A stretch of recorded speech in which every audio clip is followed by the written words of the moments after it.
Yahweh, soberano Pai Celestial, no poder do nome do nosso Senhor Cristo Jesus, nos abençoa e nos guarda, nos ilumina e nos guia por um bom caminho.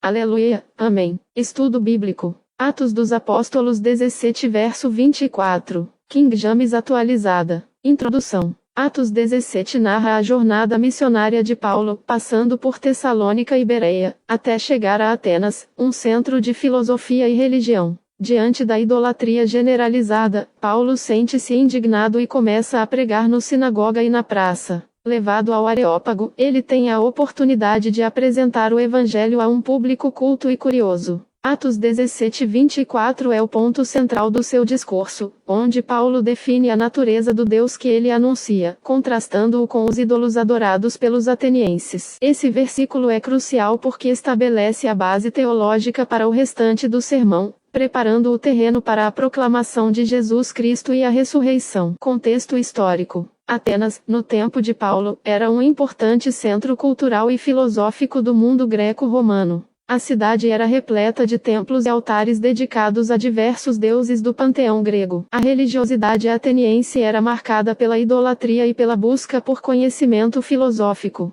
O versículo 23 menciona um altar ao Deus desconhecido, o que demonstrava uma certa abertura para divindades desconhecidas. Paulo aproveita essa abertura para apresentar o Deus verdadeiro, o Criador de todas as coisas. O Areópago era um local de encontro para debates filosóficos e religiosos, oferecendo a Paulo uma plataforma para compartilhar suas ideias com os intelectuais da época. A referência a santuários produzidos por mãos humanas alude diretamente aos templos suntuosos dedicados aos deuses gregos, contrastando com a natureza transcendente do Deus cristão. Interpretação. Atos 17:24 apresenta uma declaração fundamental sobre a natureza de Deus, alinhada com uma teologia protestante trinitária. A afirmação de que Deus criou o universo e tudo o que nele existe ressalta a sua soberania e poder como Criador, um tema central na teologia cristã. Gênesis 1 verso 1, Hebreus 11:3. Ao declarar que ele é o Senhor dos céus e da terra, Paulo enfatiza a sua autoridade e domínio sobre toda a criação. A frase "e não habita em santuários produzidos por mãos humanas" desafia a noção de que Deus pode ser confinado ou limitado a um espaço físico. Isso reflete a ideia de que Deus é transcendente, ou seja, está acima e além da criação, e não dependente dela.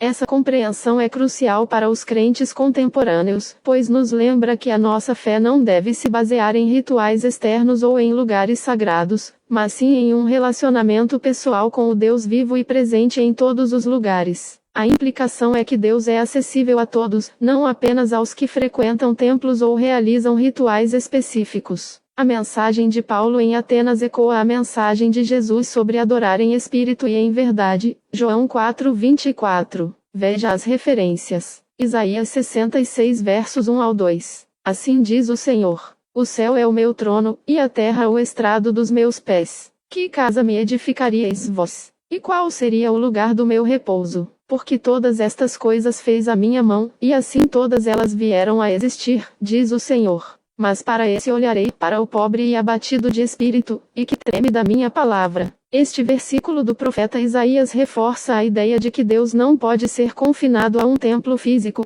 pois o céu é o seu trono e a terra o seu estrado. Ele se importa com a humildade e a obediência, não com a construção de edifícios. 1 Reis 8:27. Mas, na verdade, habitará Deus na terra? Eis que os céus, e até o céu dos céus, não te podem conter. Quanto menos esta casa que eu edifiquei. A passagem da oração de Salomão na dedicação do templo em Jerusalém reconhece a transcendência de Deus, mesmo no contexto da construção de um templo dedicado a ele. Salomão entende que Deus é muito maior do que qualquer estrutura feita pelo homem. Essas referências cruzadas ajudam a entender que a mensagem de Paulo não era uma novidade radical, mas sim uma reafirmação de verdades já presentes nas escrituras hebraicas. Elas enfatizam a transcendência de Deus e a importância de um relacionamento pessoal com Ele, em vez de uma dependência de rituais externos ou lugares sagrados.